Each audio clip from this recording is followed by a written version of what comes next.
Bundan sonra gələn 14-cü hədis isə Ayşə radiyallahu anhadan gələn hədisdir.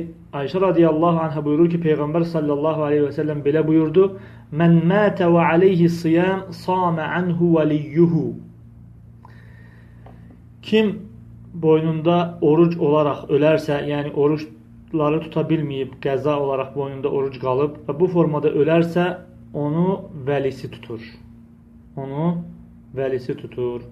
O orucları onun əvəzinə, onun vəlisi, yəni onun varisləri. Onun varisləri tutur.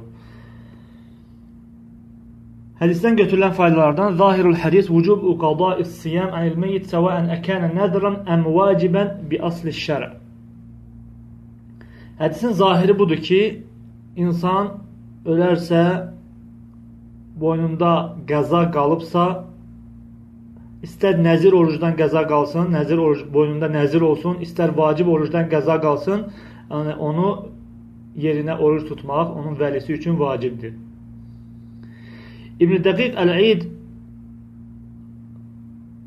rahiməhullah buyurur ki, Ənə ilhaq qeyr-s-savm bihi huvə min bəbil qiyas və leysə fi hədəl hədith nəssun aleyh.